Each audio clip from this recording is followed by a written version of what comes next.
दाब, प्रेशर। ठीक है, वायुमंडलीय दाब क्या होता है? अच्छा, सबसे पहले तो मैं बता दूं कि इसको जो मापते हैं, जो मापने के लिए जो यंत्र होता है, उस यंत्र का नाम होता है बैरोमीटर। बैरोमीटर होता है, उस यंत्र का नाम होता है बैरोमीटर। ये बैरोमीटर दो प्रकार का होता है। ये बैरोमीटर दो, मैं इस पहले थोड़ा इसको डिटेल में बता दूं, कहूँगी एकदम से तस से कैसे आज जो फैक्ट से कैसे स्टार्ट हो गया, तो मैंने ये अलग से बता दिया। बाई चांस मैं भूल जाऊं तो अभी याद है ना, तो मैंने बता दिया इसको क्योंकि मुझे लग गया। वायुमंडलीय जो यंत्र है इसको मेजर करते हैं, जो नापने के लिए, वो बैरोमीटर से करते हैं वायुमंडलीय दाब को। और ये दो प्रकार से होता है। एक बैरोमीटर में पारा होता है, जिसे हम पारा बैरोमीटर कहते हैं। ठीक है, पारा होता है ना, तो इसमें पारा बैरोमीटर कहते हैं, जिसे मरकरी मरकरी बैरोमीटर भी कहते हैं, मरकरी इंग्लिश में कहते हैं। ठीक है, और एक में कोई द्रव नहीं होता है मेजर करने के लिए। पारा होता है ना, इसमें दूसरे में क्या है, कोई भी चीज नहीं होती, उससे निद्रव्य बोलते हैं, निद्रव्य। इसको मेजर करने के लिए हम लोग इसको एनीरॉइड एनीरॉइड बोलते हैं, एनीरॉइड बैरोमीटर। तो ये दो प्रकार के बैरोमीटर्स होते हैं, पारा यानी मरकरी बैरोमीटर और दूसरा एनीरॉइड बैरोमीटर। क्या होता है वायुमंडलीय दाब? वायुमंडलीय दाब आखिर क्या होता है? देखें, हम लोग वायुमंडल तो समझ चुके हैं, वायु है और उसका अपना एक मंडल है। मंडल मतलब अलग अलग लेयर्स हैं वायु की। दाब का मतलब हो जाएगा प्रेशर, यानी अब क्या मैं कहूं, इसको मिला के अगर मैं कहूं तो मैं कह सकता हूं वायु का दबाव, वायु का प्रेशर। और किस पर वायु का दबाव? आपको पता है वायु का दबाव किस पे, हम लोगों सब पे पड़ रहा है ना, हम पे भी पड़ता है वायु का दबाव। तो वायु का दबाव पड़ रहा है, वो पड़ता है पृथ्वी पर, पृथ्वी पर पड़ रहा है। तो पृथ्वी पर जो चीजें हैं उन पे भी पड़ेगा। कौन कौन सी चीजें हैं? जैसे कि स्थल है और जल है, स्थल है जल है। देखो, हम लोगों पे भी पड़ता है, पृथ्वी पे है तो हम लोग हैं, संपूर्ण पृथ्वी पर पड़ रहा है। ठीक है, संपूर्ण पृथ्वी पर। तो पृथ्वी पर है क्या, स्थल है जल है। तो इस स्थल जल की प्रति इकाई पर, यानी एक एक कण पर इसका प्रेशर पड़ता है। प्रति इकाई पर पड़ने वाला दबाव, पड़ने वाला वाला दबाव। पृथ्वी पर वायु का दबाव पड़ता है और हमें पता है पृथ्वी पर स्थल है और जल है। हम लोग भी हैं, जीव मंडल जिसे कहते हैं। तीन मंडल होते हैं ना पृथ्वी पे, स्थल मंडल, जल मंडल और वायुमंडल का प्रभाव पड़ ही रहा है इन सब पे। तो हम लोगों को प्रभाव पड़ता है दबाव का, हम लोग उसको आगे देखेंगे। जो स्थल और जल मंडल पर इसका प्रभाव पड़ रहा है वो कहाँ है, इसके प्रति एक इकाई पर, हर एक इकाई पर इसका प्रभाव पड़ रहा है। कैसे, अब हम लोग देखते हैं नेक्स्ट नेक्स्ट स्लाइड पे। देखो, आपको पता है कोई एक जगह है, यहाँ पे जमीन है, पृथ्वी पे सतह है ये। इस पृथ्वी की सतह पर इंपॉर्टेंट भूमिका निभा रहा है ये सूर्य महाराज मुस्कुराते हुए। इनका प्रकाश पड़ रहा है इस पे। अब यहाँ पे आपको पता है एयर होगी ना, यहाँ पे एयर होगी, और ये एयर जब इस पे प्रकाश पड़ रहा है, धूप पड़ रही है, ताप पड़ रहा है, तो ये एयर गर्म होकर ऊपर उठेगी, उठेगी ना, गर्म होके ऊपर उठेगी। अब यहाँ पे देखो, यहाँ पे उठ के एक पॉइंट ऐसा आएगा जहाँ पे इसको ठंडी एयर मिल जाएगी, ठंडी हवा मिल जाएगी।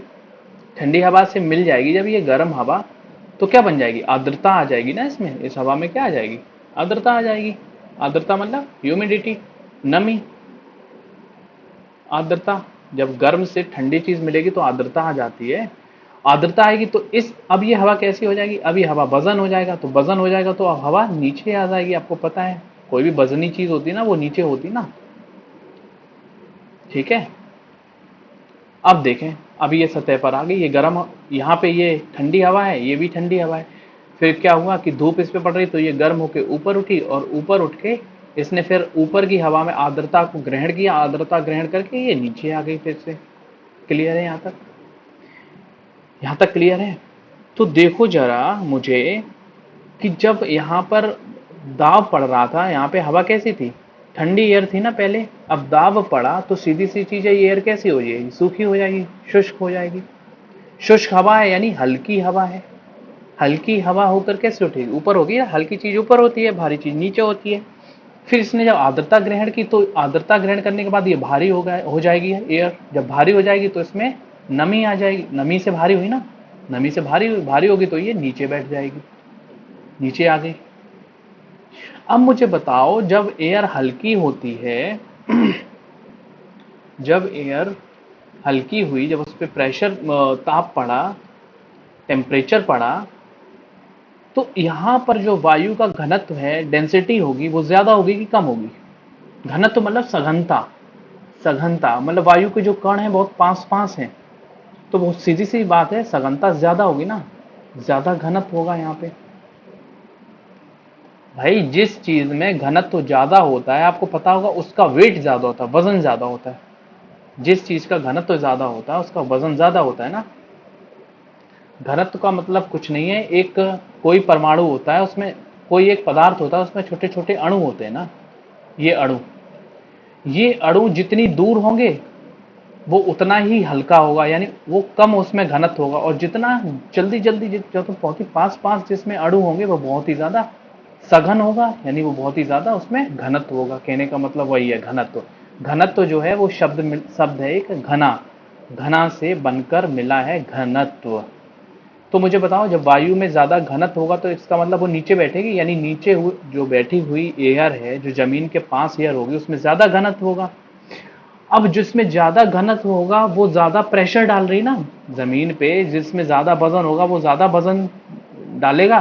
जैसे मान लो आपने क्या किया, आप 2 किलो चीनी लेके आए, मान लो बाहर से आपने चीनी लिए और इसको टेबल पे रख दी, मेज पे रख दी आपने, ये शक्कर रख दी 2 किलो, तो इसका वजन जो है, घनत्व है ना इसमें, वजन तो है कुछ ना कुछ। अब तो अब क्या है, ये घनत्व जो है किस पे पड़ रहा है, टेबल पे पड़ रहा है। वैसे ही अब एयर जो है वो किसके ऊपर है, पृथ्वी के ऊपर है, तो घनत्व इस पे ज्यादा हो रहा, तो इसका मतलब दबाव भी क्या होगा, दबाव भी ज्यादा होगा। इट इज क्लियर, यहां तक क्लियर होगा।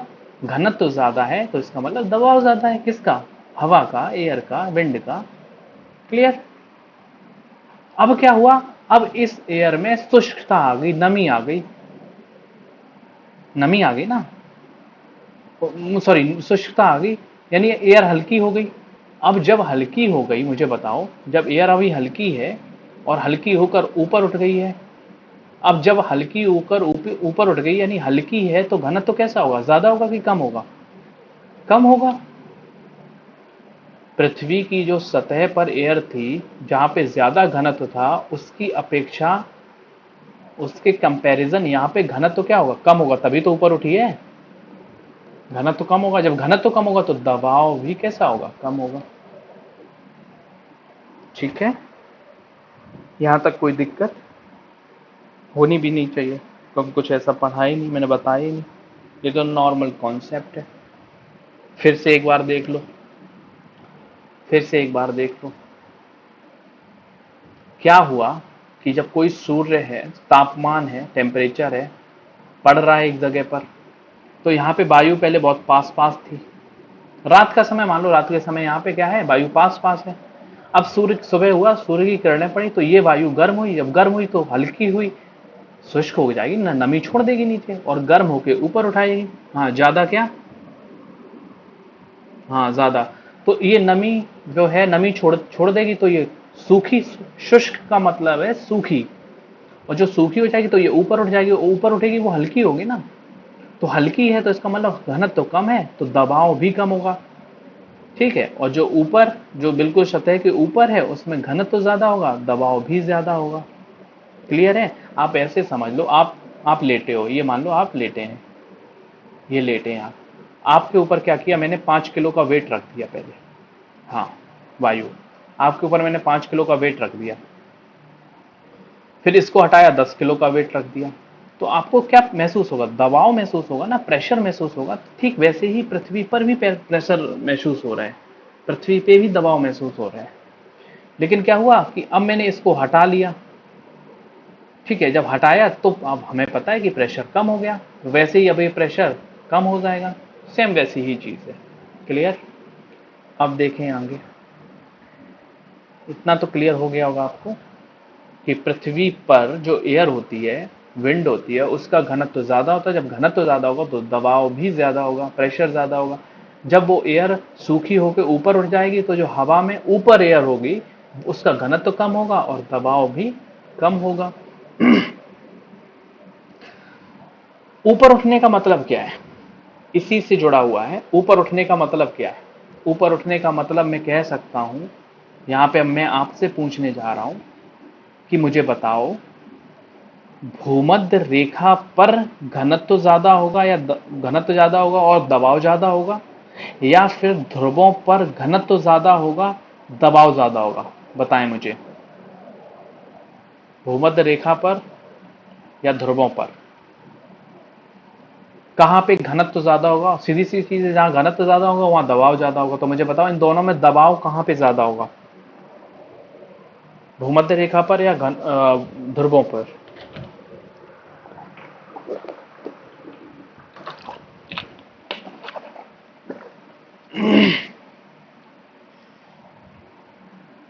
बताएं भाई।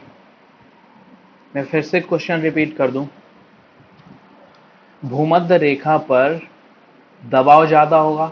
अब आपको पता है कि दबाव अगर ज्यादा होगा तो घनत्व भी तो ज्यादा होगा, और ध्रुवों पर दबाव ज्यादा होगा तो सीधी सी चीज है, दबाव ज्यादा होगा तो घनत्व भी ज्यादा होगा। तो मुझे बताओ सबसे ज्यादा घनत्व कहां होगा, भूमध्य रेखा पर या ध्रुवों पर? सोच समझ के आंसर। पोल पर। पोल पर ज्यादा होगा, ध्रुवों पर ज्यादा होगा घनत्व।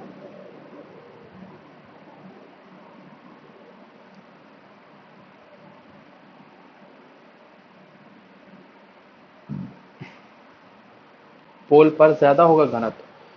ठीक है, अगर आपने पढ़ा, इसको समझ लिया है अभी जो मैंने बताया है, तो आप बिल्कुल एग्जैक्ट आंसर दे देंगे। और आंसर आ जाए फिर मैं इसको जस्टिफाई करूं। समझना बहुत जरूरी है, समझाने के लिए सब कुछ हो रहा है। अदरवाइज तो आपके पास बुक है, आप पढ़ सकते हैं, उसमें सब कुछ लिखा है। आपका कमेंट नहीं आ रहा है, जल्दी करें कमेंट।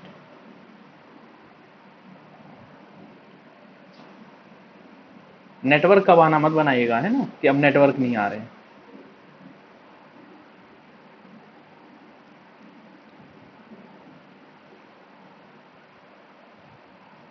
बताएं जल्दी भाई।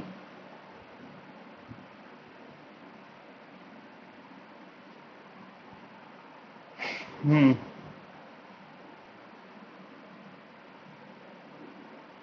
भूमध्य रेखा पर ज्यादा होगा, दबाव ज्यादा होगा, भूमध्य रेखा पर घनत्व ज्यादा होगा।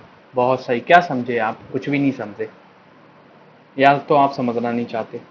अब मुझे बताओ, ये भूमध्य रेखा है, इस पर सूर्य सीधा चमकता है। जब सूर्य सीधा चमकेगा तो यहाँ की एयर ऊपर उठेगी।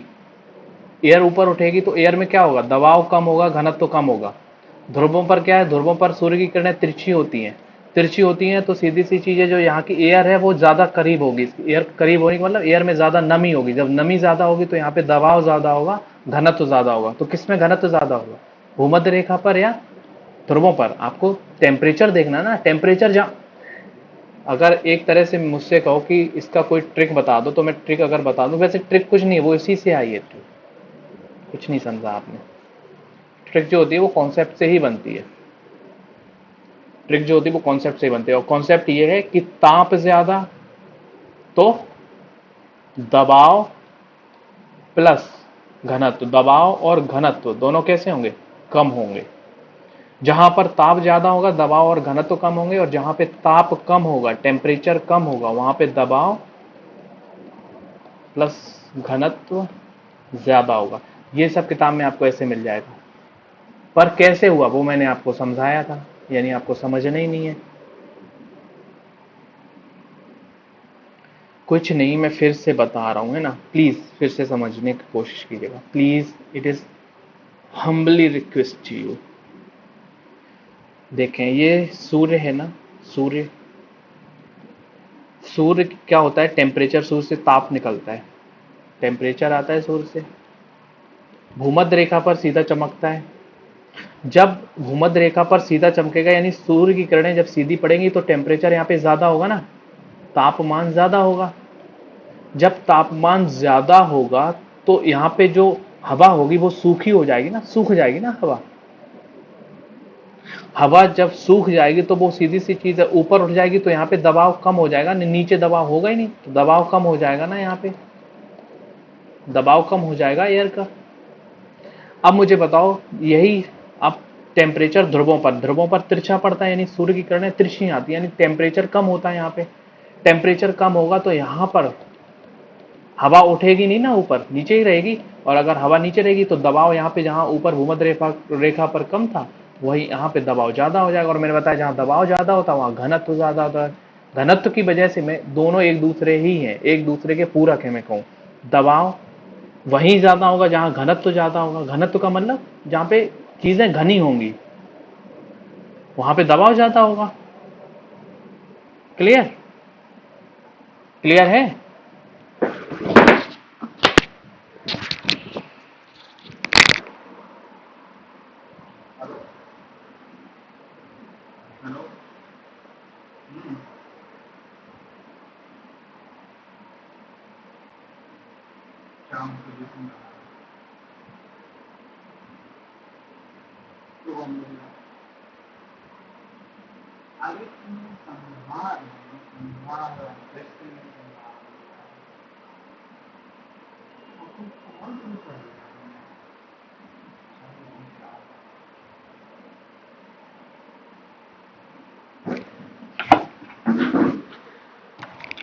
ओके।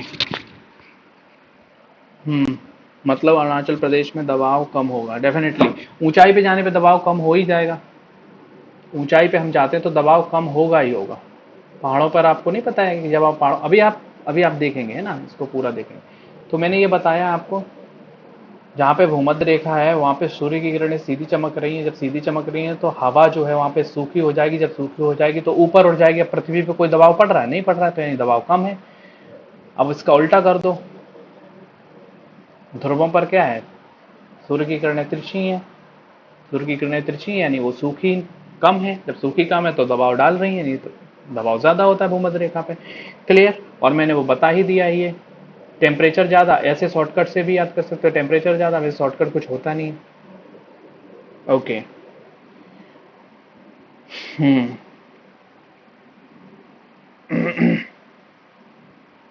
अच्छा, नेक्स्ट समझते हैं इसके आगे। पृथ्वी के निकट, जैसे कि मैंने बताया, पृथ्वी के निकट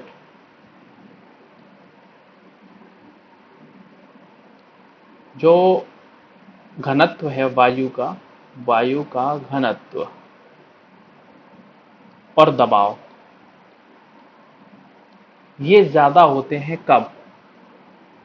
मैं उसी चीज को घुमा के बता रहा हूं, है ना, उसी चीज को घुमा के बता रहा हूं। घनत्व और जो दबाव है वो ज्यादा होता है क्योंकि यहाँ की वायु कैसी हो जाती है, वायु सघन होती है। वायु सघन होती है ना, सघन ज्यादा होती है यहाँ पे। और ऐसा क्यों होता है? क्यों होता है ऐसा, वायु क्यों सघन हो जाती है? तो इसके पीछे के रीजन टेम्परेचर हो गया, और आपको पता है गुरुत्वाकर्षण हो गया। गुरुत्वाकर्षण जो भारी कणों को अपनी तरफ खींचती है। भारी कण होंगे तो नीचे होगी वायु। अब आपको पता है ना, वायुमंडल में धूल के कण वगैरह होते हैं तो नीचे होंगे। पहला तो गुरुत्वाकर्षण हो गया, ठीक है, गुरुत्वाकर्षण की ही वजह से तो नीचे आ रही ना। तो इसका मतलब क्या है, सघनता ज्यादा हो जाएगी वहां पे। वायु के जो भारी भारी कण हैं, जो भारी कण हैं वायु के, वो कहाँ आ जाएंगे, जमीन में आ जाएंगे ना, सतह पर, पृथ्वी पर, पृथ्वी की सतह में। तो उससे क्या है, पृथ्वी पर दबाव ज्यादा पड़ेगा, प्रेशर ज्यादा पड़ेगा, और घनत्व भी ज्यादा होगा। उसी चीज को मैंने घुमा के बताया। अब क्लियर हो जाएगा। अब चलते हैं आगे, तो इससे आगे चलते हैं, देखें। अच्छा, एक डेटा में दे रहा हूं, आपको पता चले कि 10 मीटर 10 मीटर कि ऊंचाई पे जाने पर 10 मीटर ऊपर जाने पर प्रेशर कितना कम हो जाता है। ऊपर जाने पे प्रेशर कम होगा ना, आप लोग समझ चुके हैं ना, प्रेशर कम होगा ना ऊपर जाने पे। तो 10 मीटर ऊपर जाने पर 1 मिली बार, 1 मिली बार टेम्परेचर कम हो जाता, दबाव, एक दबाव है ये मिलीबार, 1 मिलीबार दबाव कम हो जाता है। टेम्परेचर नहीं, मुंह से निकल गया मेरे, दबाव कम हो जाता है। 1 मिलीबार दबाव जो है वो कम हो जाता है। ठीक है, 10 मीटर की ऊंचाई जाने पर। आप लोगों ने एक पढ़ा होगा ना, 165 मीटर की ऊंचाई जाने पर 1 डिग्री सेंटीग्रेड टेम्परेचर कम होता है, यहाँ टेम्परेचर कम होता है। और 10 मीटर की ऊंचाई जाने पर 1 मिलीबार दबाव कम हो जाता है। ठीक है, आप लोगों ने देखा होगा बचपन में, बचपन का मतलब जब आप 6, 7, 8 में जब आप लोग साइंस पढ़ते होंगे तो उसमें बताया जाता होगा कि जो स्याही से भरी जो पेन होती ना, पेन, वो जब हम ले जाते हैं पहाड़ों पर तो स्याही जो है वो निकल जाती है। स्याही निकल जाती, क्यों निकल जाती? क्योंकि वहां पे दबाव कम है, प्रेशर कम होता है पहाड़ों पर। क्लियर है? इसी प्रेशर के कम होने की वजह से क्या होता है, जो जो पर्वतारोही होते हैं ना, पर्वतारोही मतलब जो पर्वत पर चढ़ते हैं, पर्वतों की जो एडवेंचर जैसे कहते हैं वो करते हैं, तो वहां पर वो हमेशा अपने साथ ऑक्सीजन के सिलेंडर ले जाते हैं। क्लियर है? ऑक्सीजन के सिलेंडर ले जाते हैं ना, क्योंकि वहां पे जो दबाव है वो क्या है, कम है, उनकी सांस फूलने लगती है। और ज्यादा ऊपर जाते हैं तो इतना शरीर पे दबाव कम होने होता है कि वहां पे फटने की संभावना होती है, शरीर फट जाता है, शरीर फट जाता है। ठीक है, तो ये दबाव के इम्पैक्ट थे प्रेशर के। प्रेशर कम होता है, आपको पता होगा कि जो ब्लड प्रेशर वाले होते हैं उनको ऊंचाई पर, ब्लड प्रेशर की जिनको शिकायत होती है उनको ऊंचाई पर जाने के लिए मना किया जाता है। ठीक है, अब चलते हैं एक अच्छा इंपॉर्टेंट जो है एक कॉन्सेप्ट है, और ये पूछा भी जा सकता है, जाता ही है। समदाब रेखाएं क्या होती हैं? समदाब रेखाएं, इसे आइसो बार भी कहते हैं, आइसो बार। ठीक है, आइसो मतलब होता है समान, समान दाब। आप लोग समदाब से तो नाम समझ ही गए होंगे, समदाब मतलब समान दाब, जहां पर दाब जो है, दबाव जो है वो समान पड़ रहा हो। ठीक है, यानी मैं कह सकता हूं समान दाब वाले क्षेत्र, समान दाब वाले क्षेत्र को बताने वाली जो रेखाएं होती हैं उनको समदाब रेखाएं कहते हैं। क्लियर? तो ये रेखाएं कैसी होती हैं?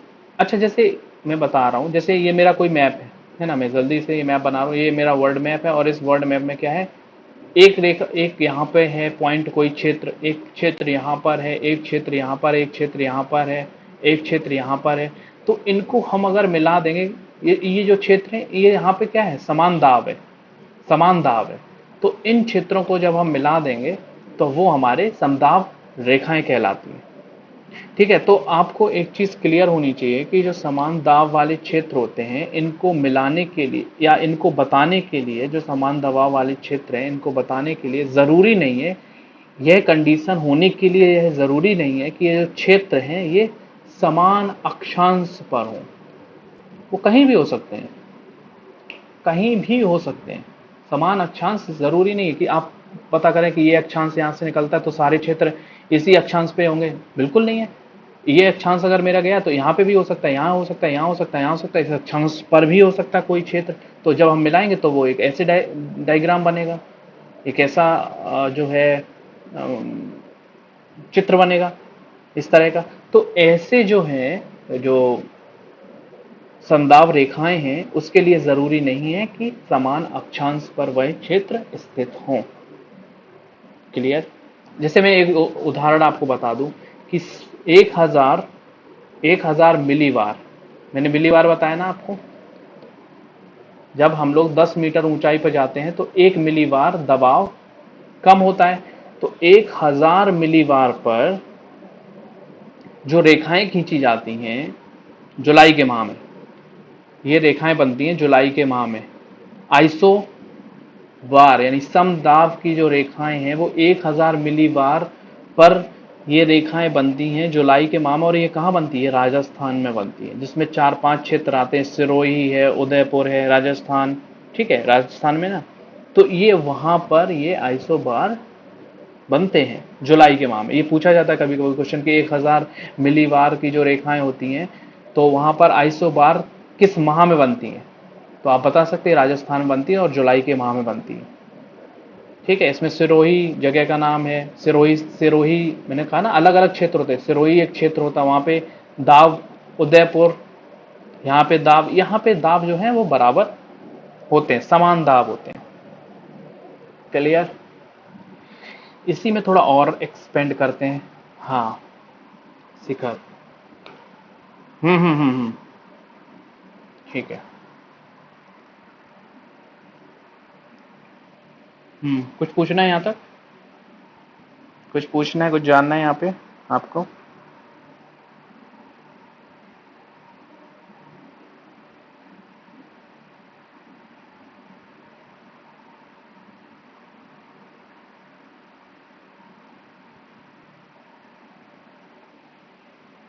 नो। समझ में आ गया ये?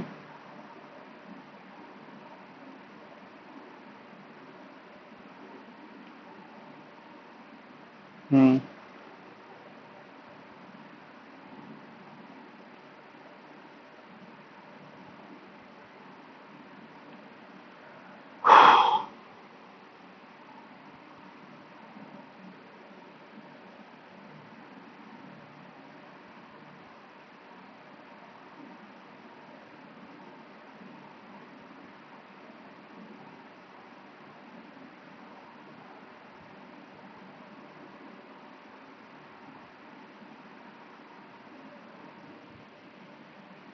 फिर पूछना है यहाँ पे, ये शिखर क्या था? शिखर, शिखर क्या है ये? मैं समझ नहीं पा रहा हूँ इसको। SIKR किसी ने कमेंट किया है। शिखर, आपने कमेंट किया ना SIKR, इसका मतलब क्या है? शिखर, शिखर, इसका मतलब क्या है? रेखाओं के बारे में तो नहीं जान रहे हो ये? अच्छा, यहाँ पे मैं बता दूं, पूरी रेखाएं बता दूं। मैं सोच रहा था डेटा से बचने के लिए, ये जो रेखाएं होती ना 1000 मिलीबार पे, 1000 मिलीबार पे, हाँ, नहीं, 1000 मिलीबार पे जो रेखाएं जाती हैं राजस्थान में, मैंने बताया जुलाई के माह में जाती हैं, है ना? राजस्थान में जगह का नाम, जो ये रेखाएं होती ना अलग अलग क्षेत्रों में होती, तो किन किन क्षेत्रों में होती? जैसे मैंने बताया सिरोही और उदयपुर, उदयपुर, इसके साथ प्रतापगढ़ और झालावाड़, 4 क्षेत्र हैं ये। यहाँ पे समान दाब होता है जुलाई के माह में।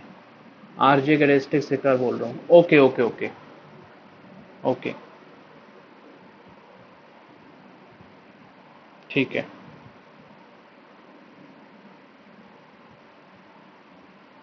हम्म। हम्म। शिकार, क्लियर है ये? नेक्स्ट मूव करते हैं, इसी को एक्सपेंड करते हैं थोड़ा, है ना, जानने के लिए। इसमें और अच्छा, ये लिखा रहने देते हैं, इसको और एक्सपेंड करते हैं। देखो, जो आइसोबार्स हैं, ये 2 प्रकार की आगे फर्दर ब्रेक होती है, 2 प्रकार की समदाब रेखाएं। तो ये समदाब रेखाएं, एक होती है निकट समदाब रेखाएं। थोड़ा सा टेक्निकल पॉइंट है, यहाँ पे समझने की कोशिश कीजिए। मैं थोड़ा इसको जो है बताने जा रहा हूँ। थोड़ा सा, थोड़ा सा है वैसे, मैं उसको उतना सरल करके बता रहा हूँ। शिकार है निकट बायदाव, क्लोज आइसोबार, क्लोज। ठीक है, क्या होता है ये आपको बताऊं मैं। जैसे मान लो ये कोई एक क्षेत्र है, किसका क्षेत्र है ये क्षेत्र है समदाब, समदाब का क्षेत्र। जैसे कि मैंने बताया समदाब क्या होता है, समान दाव वाले जो क्षेत्र हैं वो मान लो यहाँ पे इस रेखा पे बसे हुए हैं। ऐसे ही दूसरी एक रेखा भी है जिस पे बसे हुए हैं दूसरे समदाब वाले क्षेत्र। ऐसे ही तीसरी रेखा भी है जहां पे बसे हुए हैं समदाब वाले क्षेत्र। बहुत ही सरल और लेहमैन लैंग्वेज में बता रहा हूं, यहाँ पे बसे हुए हैं। तो आपको पता चलेगा कि ये जो दो रेखाएं, इनके बीच में जो डिस्टेंस है ये क्या है, कम है। अभी कैसे पता चलेगा यहाँ कम है, क्योंकि अभी हम लोग यहाँ पे जब दूसरा देखेंगे उससे कंपैरिजन करेंगे। चलो लिख देते हैं, यहाँ पे जो दूसरा है वो है दूरस्थ, दूरस्थ समदाब रेखाएं, दूरस्थ समदाब रेखाएं। ये रेखाएं ऐसी होती हैं, यहाँ पे है, यहाँ पे है, यहाँ पे है। तो इनकी डिस्टेंस जो है, इन दोनों रेखाओं के बीच की डिस्टेंस आपस में वो क्या है, इसकी दूर रेखाएं हैं और इसकी पास रेखाएं हैं। ठीक है, क्लियर है। तो ये जो समदाब रेखाएं बनती हैं, अब आपको पता होगा कि यहाँ पे अगर निकट समदाब रेखाएं हैं, पास पास समदाब रेखाएं हैं, इसका मतलब यहाँ पे क्या बनता है, यहाँ पे बनता है उच्च वायु दाब, उच्च वायु दाब प्रवणता, उच्च वायु दाब प्रवणता। अभी मैं बता रहा हूं, मैं बता रहा हूं, इसीलिए मैं कह रहा हूं, तो थोड़ा समझने की कोशिश की जाए। उच्च वायु दाब प्रवणता, देखो आप बताओ मुझे, ये पास पास रेखाएं है ना, पास पास रेखाएं, तो बताओ अगर यहाँ पे वायु दाब कुछ बन रहा होगा, ठीक है, यहाँ पे मान लो 100 बन रहा है, एक मैं एग्जाम्पल ले रहा हूं, यहाँ पे वायु दाब 100 बन रहा है, यहाँ पे मान लो 80 बन रहा है, यहाँ पे मान लो 70 बन रहा है, वायु दाब बन रहा है। तो क्या है कि यहां से जो है, यहां 100 वायु दाब, यहां थोड़ा कम वायु दाब, तो हवा एकदम से ऐसे चलेगी ना, एकदम से नीचे चलेगी, तो इसका मतलब हवा यहाँ पे क्या है, हवा तेज चलती है। उच्च वायु दाब का मतलब हवा, उच्च वायु दाब प्रवणता का मतलब हवा तेज यहाँ पे होती है, तेज हवाएं बहती हैं यहाँ पे निकट वायु दाब, निकट समदाब रेखाओं में। और वहीं पे यहाँ पे क्या है, यहाँ पे मान लो जो है दूरस्थ है, दूरस्थ है, अब 100 ये भी है, ये मान लो 80 और दूर है, पर ये स्थित क्या है, दूर है। तो एक हवा दूसरे जोन में, एक रेखा दूसरी रेखा से काफी दूर है, उस दूरी से क्या है कि इसकी हवा ट्रांसफर नहीं हो पा रही, इसमें हवा जो है यहां से वहां तक पहुंचने में टाइम ले रही है, काफी टाइम ले रही है। तो इसका मतलब यहाँ पे हवाएं कैसे बहेंगी, यहाँ पे हवाएं धीमी बहती है, हवाएं धीमी बहती है। और ये जोन कौन सा बनता है, इसको हम लोग कहते हैं निम्न दाब प्रवणता। यहाँ पे दाब कम बनता है, यहाँ दाब ज्यादा बढ़ेगा। दाब ज्यादा कहाँ बनता है, जहाँ पे सघनता ज्यादा होती है। देखो यहाँ सघनता ज्यादा है ना, सघनता तो ज्यादा है ना, डेंसिटी ज्यादा, डेंसिटी देखो ना ज्यादा है। यहाँ पे हवाएं पास पास है, रेखाएं पास पास है। जब रेखाएं पास पास है तो आपको पता है, जैसे एक एक ये जोन बन रहा है, एक ये जोन बन रहा है, ये पास पास जोन बन रहा है, दोनों जोन मिलके क्या बन जाएंगे, सघनता ज्यादा बना देंगे। सघनता ज्यादा हो जाएगी तो उच्च वायु दाब बनेगा, दबाव ज्यादा बनेगा यहाँ पे। अब एक रेखा यहाँ है, एक दूसरी रेखा यहाँ बह रही है, तो इसका मतलब क्या है, इसका मतलब ये है कि इसका वायुदाब अपनी जगह पे, इसका वायुदाब अपनी जगह पे, और दोनों में कोई संपर्क है नहीं। जब कोई संपर्क है नहीं तो यहाँ पे दाब कैसा बनेगा, निम्न वायुदाब बनेगा, निम्न दाब प्रवणता। प्रवणता का मतलब वही है, प्रवणता का मतलब होता है ढलान। आपने नहीं प्रवणता पढ़ी है तो क्या होती है, वायु, आपको पता है वायु अधिक दबाव से कम दबाव की ओर चलती ना, अधिक दबाव से कम दबाव की ओर, तो ये क्या बनती है, ये प्रवणता बनती है, ढलान बनती है, ढलान बनती है। और आपको पता है कि जितना यहाँ अधिक होगा और उतना ही अगर यहाँ कम होगा तो तेजी से आएगी ना हवाएं, तेजी से, तो उच्च प्रवणता वाली हवाएं होगी। और जिसमें धीरे धीरे बहेंगी वो निम्न प्रवणता वाली होती है। ढलान का मतलब ये होता है, प्रवणता का मतलब, ठीक है, अधिक दबाव से कम दबाव की ओर हवा मूव करती है। तो ये दोनों क्षेत्र थे। मैं सोच रहा हूं मैं एक बार फिर से इसको बता दूं। देखो क्या है, मैंने बताया जो समदाब है, फिर से समझने की कोशिश कीजिएगा, थोड़ा सा पॉइंट मैंने बताया टेक्निकल है। इसमें एक होता है निकट समदाब क्षेत्र, दूसरा होता है दूरस्थ समदाब क्षेत्र।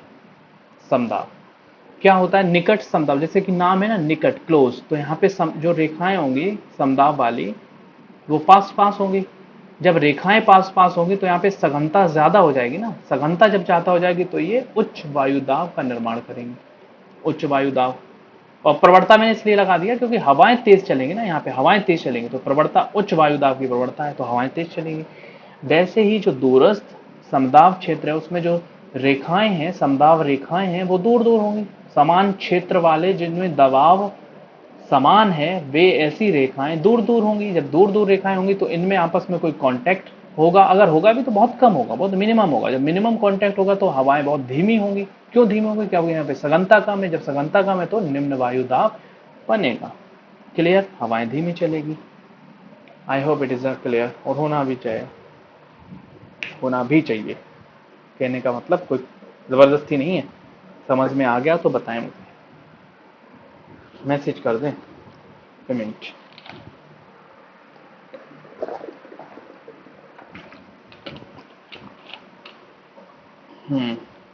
अब हम लोग चलते हैं नेक्स्ट पॉइंट पर। फ्लक्चुएशन मुझे कम दिख रहा है, मतलब ज्यादा दिख रहा है आप लोगों को जो व्यूअर्स हैं। आपका शायद या तो नेटवर्क में थोड़ा प्रॉब्लम आ रहा है। हम्म। ओके। चलते हैं फिर नेक्स्ट पॉइंट पर। यहाँ तक क्लियर है ना? अनुमानता मैं मान के चल रहा हूँ कि क्लियर होगा।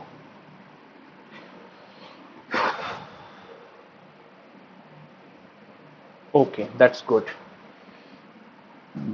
नेक्स्ट हमारा जो इसी से जुड़ा हुआ टॉपिक है वो है पवनों की दिशा। पवनों की दिशा यानी जो हवा है, हवा को ही पवन कहते हैं। ठीक है? दिशा एवं गति। पवनों की जो दिशा होती है वो कैसे निर्धारित होती है कि इधर से इधर चलेगी, और जो गति होती है वो कैसे निर्धारित होती है इसकी। तो मैं कुछ एक पॉइंट बता रहा हूं, आप उनके आधार पर देख सकते हैं। ठीक है? तो पहला अगर मैं पॉइंट लूं कि पवनों की दिशा और गति कैसे निर्धारित होती है, तो आपको सबसे पहला और इंपॉर्टेंट पॉइंट पता ही है कि जो पॉइंट का नाम क्या है? वायु दाब। वायु दाब मतलब कहने का अधिक दबाव से हवा जो होती है वो अधिक दबाव से कम दबाव की ओर चलती है। ये तो बहुत ही रट गया होगा, अधिक दबाव से कम दबाव की ओर। क्लियर? यहां तक कोई प्रॉब्लम है? इसमें कोई प्रॉब्लम है इस पॉइंट में? वायु दाब, पवनों की दिशा आपको पता चलेगी ना, गति पता चलेगी, अधिक दबाव से कम दबाव की ओर। दूसरा पॉइंट मैं कह सकता हूं घर्षण। घर्षण भी तो प्रभाव डालती होगी। जैसे पृथ्वी पर, इस पृथ्वी की जो संरचना है, आपको पता है कि उस पृथ्वी की संरचना क्या है? पहाड़ हैं और पठार हैं, मैदान है, जल है उसमें। तो इन सब का इम्पैक्ट, पहाड़ से टकरा जाएगी हवा तो रुक जाएगी, उधर जाएगी, धीमी हो जाएगी पहाड़ के दूसरी तरफ टकरा के, है ना? तो इससे हवा अगर पठार है तो रगड़ खाएगी उस पे, जमीन पे, तो घर्षण होगा, हवा धीमी हो जाएगी अगर तेज हवा बह रही है। तो इसका मैं कह सकता हूं इस घर्षण का हवा की गति पर प्रभाव पड़ता है। गति पे सर्वाधिक प्रभाव पड़ता है।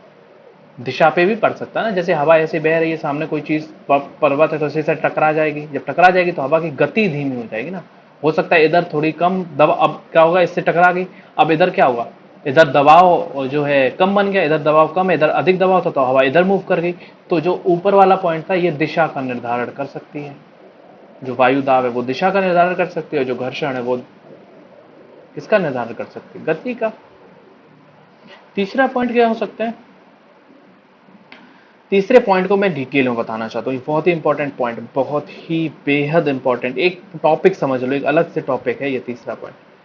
और इसके अलावा मैं एक चौथा पॉइंट यहाँ पे बता दे रहा हूँ पहले, और वो है गुरुत्वाकर्षण। गुरुत्वाकर्षण का भी कहीं ना कहीं प्रभाव हवा की दिशा और गति पर पड़ता है। क्लियर? अब हम लोग चलते हैं तीसरे पॉइंट पर। तीसरा पॉइंट बहुत इंपॉर्टेंट है, जैसे कि मैं बता रहा हूँ, और मैं इसको अलग से बता रहा हूँ, ये एक अलग से टॉपिक भी है, और इसका नाम है,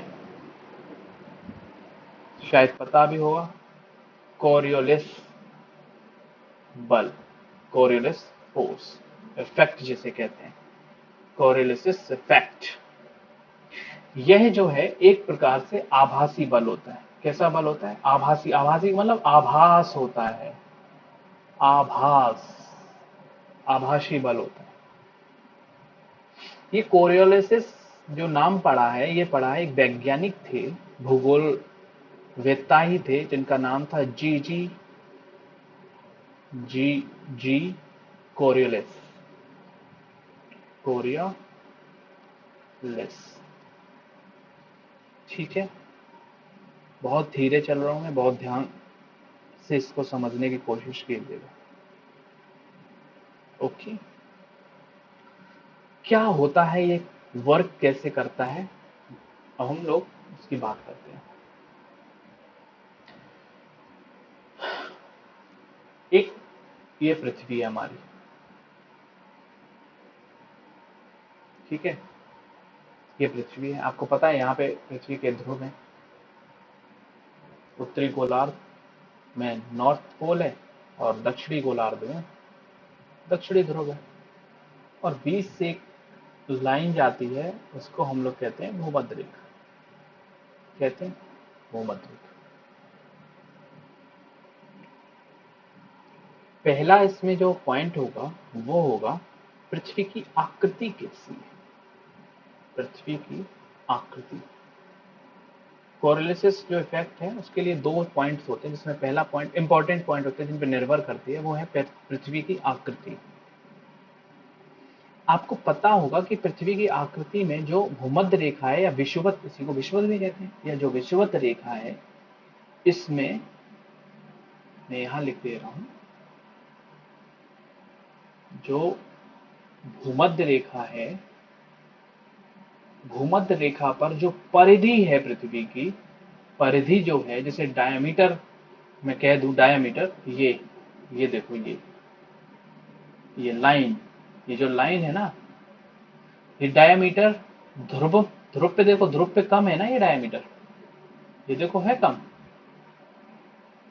लेकिन भूमध्य रेखा पर ये अधिक है। तो भूमध्य रेखा पर अधिक परिधि है इसकी, पृथ्वी की अधिक परिधि, परिधि अधिक है। और यही परिधि जब ध्रुवों पर है तो ध्रुवों पर क्या है, ध्रुवों पर कम है परिधि। इतना तो सिंपल है ना, साधारण है।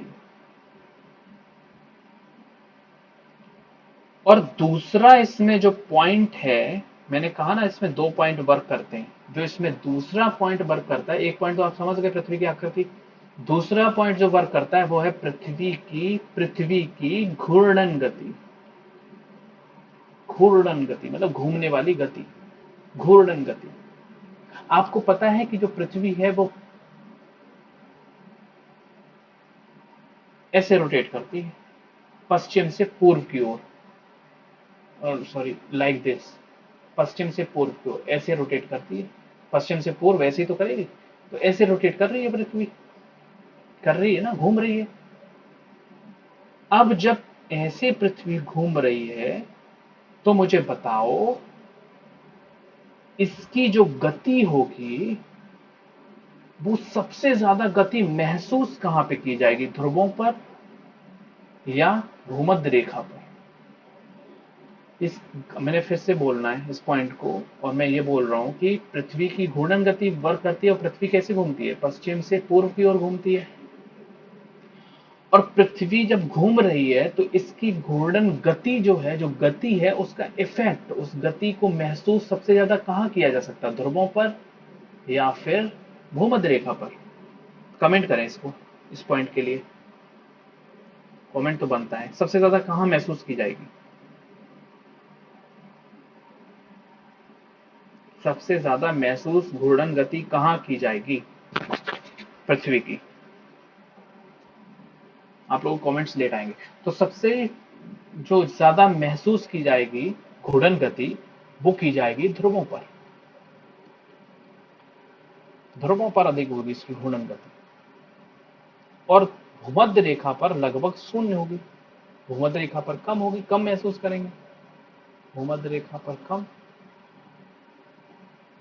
बस ये दो पॉइंट अपने दिमाग में रखिएगा, पृथ्वी की गति, आकृति, और पृथ्वी की घूर्णन गति।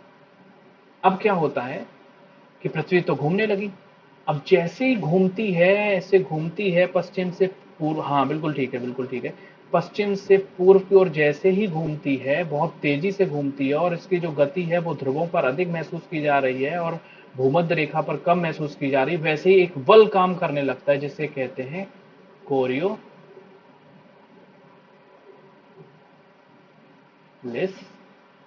बल। ये एक प्रकार से बल है, ये फोर्स है। अब ये फोर्स जस्ट उल्टा काम करता है। क्या काम करता है? ये फोर्स ध्रुवों पर ध्रुवों पर अधिक काम करेगा, बहुत तेजी से वर्क काम करेगा, और भूमध्य रेखा पर जीरो होगा। ये फोर्स भूमध्य रेखा पर शून्य होगा। इसका जो इफेक्ट है, बल का जो प्रभाव है, भूमध्य ध्रुवों पर सबसे अधिक होगा इसका प्रभाव, और भूमध्य रेखा पर लगभग शून्य होता है इसका प्रभाव। वो किसकी वजह से? पृथ्वी की घूर्णन गति के कारण और पृथ्वी की आकृति के कारण।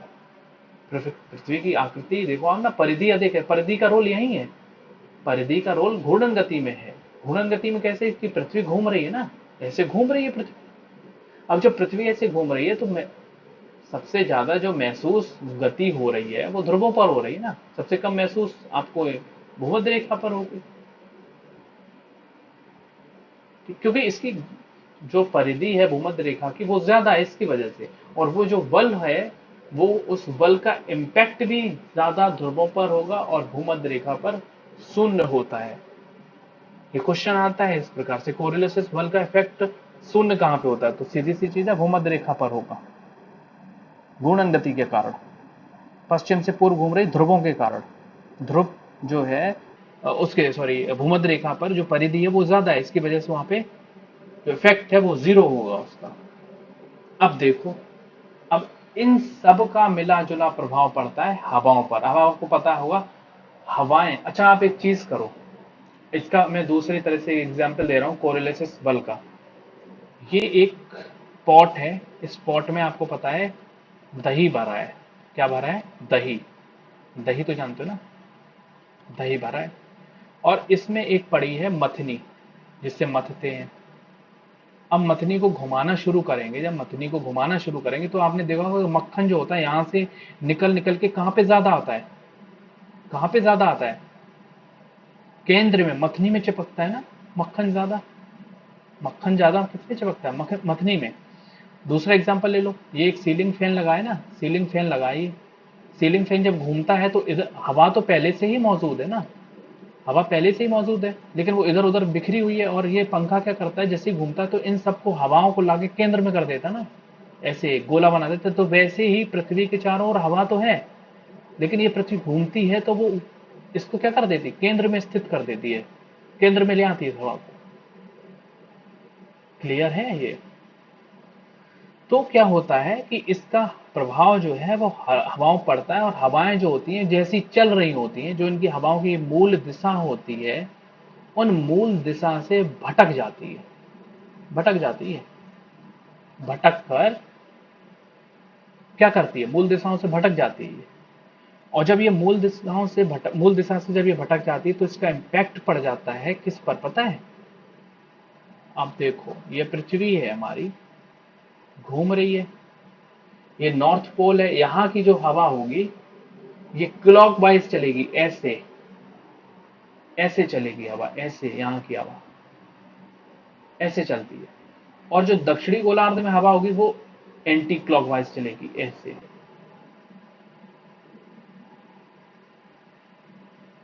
इफेक्ट कौन डाल रहा है? इफेक्ट डाल रहा है कोरिलेसिस बल।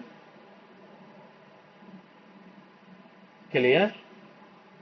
यहां तक क्लियर है? कोरिलेसिस बल जो है वो डाल रहा है इफेक्ट। तो हवाएं मूल दिशा से भटक कर कैसी चलती हैं? मूल दिशा से भटक कर कैसे? आपको पता है कि अगर पृथ्वी ऐसे घूम रही है तो आपको पता है कि हवा ऐसी चलनी चाहिए, इस प्रकार से चलनी चाहिए, ऐसी चलनी चाहिए ना। पृथ्वी तो ऐसी घूम रही है, लेकिन बताओ हवा ये ऐसी घूम रही है और ये जो ऐसी जा रही है वो ऐसी घूम रही है, अपनी मूल दिशाओं से भटक गई ना। पृथ्वी जो है वो पृथ्वी जो है वो किधर से किधर घूम रही है? पश्चिम ये है, पूर्व ये है, तो पश्चिम से पूर्व की ओर घूम रही है, ऐसी पृथ्वी ऐसी घूम रही है, तो हवाएं भी तो ऐसी चलनी चाहिए। लेकिन क्या है, कोरिलेसिस इफेक्ट की वजह से जो उत्तरी गोलार्ध की हवाएं हैं वो ऐसी चलती हैं, यानी क्लॉकवाइज में, घड़ी की दिशा में, और जो दक्षिणी गोलार्ध की हवाएं हैं वो घड़ी के विपरीत दिशा में चलती है, एंटी क्लॉकवाइज। तो हम लोग यहाँ पे एक पॉइंट डाल सकते हैं, हवाएं मूल दिशा से भटक कर जो उत्तरी गोलार्ध की जो हवाएं होती हैं वो किधर चलती हैं? दाहिनी ओर मुड़ जाती हैं। राइट में यानी क्लॉकवाइज, दाहिनी ओर का मतलब घड़ी दिशा में, जिसे वामावर्त भी कहते हैं।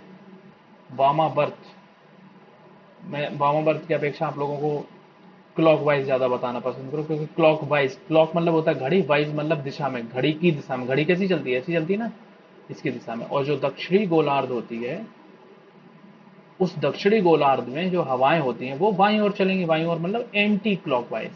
घड़ी ऐसी चलती है लेकिन ये हवाएं ऐसी एंटी क्लॉकवाइज, यानी घड़ी की विपरीत दिशा में चलती है। क्लियर है? तो ये सभी मिलजुल कर इफेक्ट डालते हैं हवाओं हवाओं की गति, पवनों की गति और दिशा को परिवर्तित करते हैं। पवनों की दिशा प्लस गति को प्रभावित करने वाले आपने चार कारक देखे, चार फैक्टर देखे। पहला था वायु दाब। आपको पता है वायु दाब क्या है, अधिक दबाव से कम दबाव की ओर। दूसरा था घर्षण, जो पृथ्वी की संरचना है ऐसी हमारी, जिसमें पर्वत है, पठार है, ये सारी मौजूद है। तो जब ये सब मौजूद है तो इनका इम्पैक्ट पवनों की गति पर पड़ता है। और तीसरा सबसे महत्वपूर्ण, कोरियोलिस बल, कोरियोलिसिस इफेक्ट कहते हैं, जिसे कोरियोलिसिस फोर्स भी कहते हैं।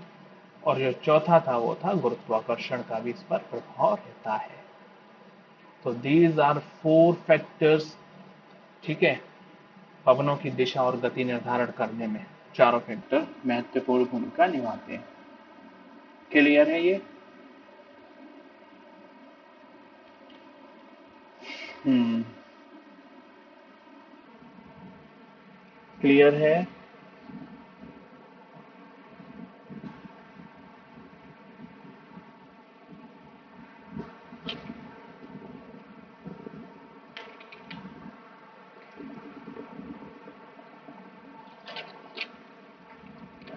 हम्म।